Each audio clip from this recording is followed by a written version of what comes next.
Deep in a barren Chinese desert, hundreds of miles from the nearest ocean, satellite analysts stumbled upon something that just shouldn't be there: a full-scale naval fleet.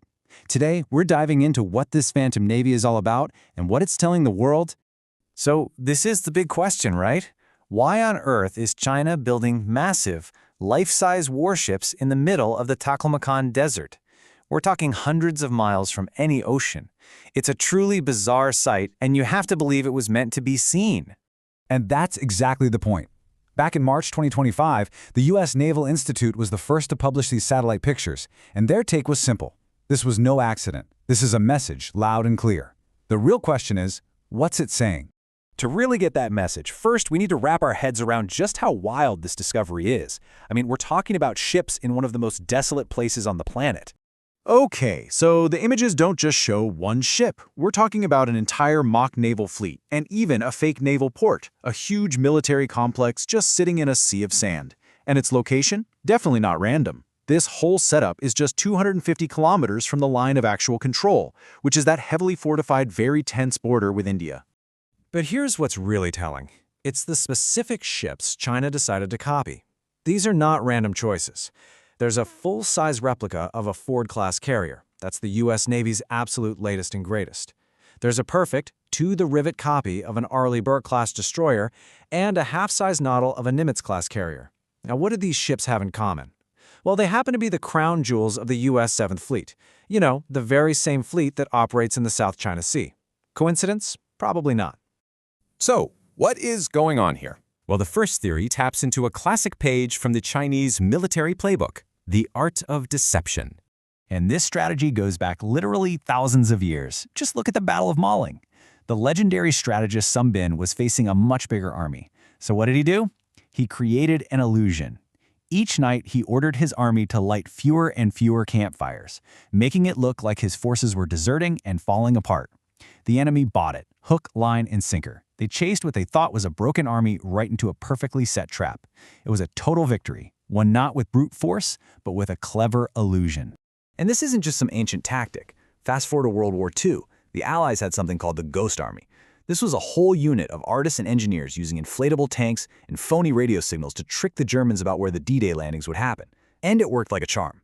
So you have to wonder, could these desert ships be the 21st century version of that? Just giant, elaborate fakes meant to make an enemy waste time and resources tracking ghosts? It's a solid theory, but it's not the whole story. Yeah, that whole deception idea doesn't quite explain everything. Because when analysts zoomed in, they found clues that pointed to something way more direct and a lot more threatening. If you look closely at some of these images, you can see clear impact craters and damage right on the deck of these replica ships. So they're not just for show. They are absolutely being used for target practice, and not just for any old weapon. We're talking about a weapon called the Anti-Ship Ballistic Missile, or ASBM. These things are often called carrier killers, and for good reason. They're designed to be fired from way inland, travel at incredible speeds, and hit a moving aircraft carrier out at sea with stunning accuracy. China's DF-21D is a real pioneer in this tech.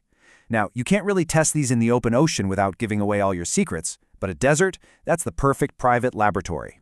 And remember those weird curved lines you see next to the ships? They're not just random patterns in the sand. They are massive rail systems. The idea is to mount a target on these rails and move it around to perfectly mimic a warship trying to dodge an incoming missile at sea. So they're not just practicing hitting a sitting duck. They are perfecting the art of hitting a high-speed, maneuvering target, specifically the most valuable ships in the U.S. Navy. But this is bigger than just sinking ships. As analysts kept looking, it became clear that China isn't just practicing one move. They're practicing the whole game. Turns out, the site is also littered with full-scale mock-ups of targets you'd find on land. We're talking about things like airfield runways, hangars for fighter jets, sophisticated radar arrays, and even power grids. Now think about it. These aren't just random buildings. They are the nerve center of any country's defense. You take these out first, and you can cripple your enemy's ability to even fight back. So, when you put all the pieces together, the mind games, the naval targets, the critical land-based infrastructure, a much clearer picture starts to form. This isn't just about testing a new missile. This is a full dress rehearsal for a massive coordinated attack against a major military power in the region.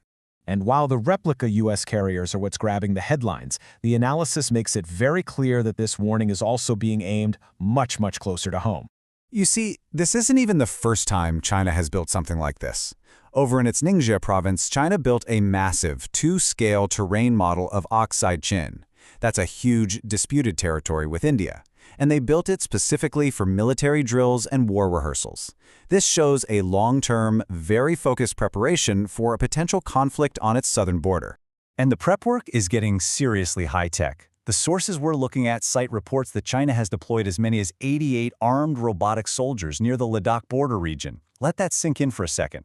Unmanned ground vehicles armed with machine guns patrolling that brutal terrain. This isn't science fiction anymore. This is the new reality of military strategy in the Himalayas. So the takeaway here is pretty stark. These ships in the sand aren't just targets. They're props on a giant stage, part of a meticulously planned rehearsal for a war that's already being scripted. But remember, they were built to be seen, which leaves us with one last big question. Is this just practice, or is it a performance for a very specific audience?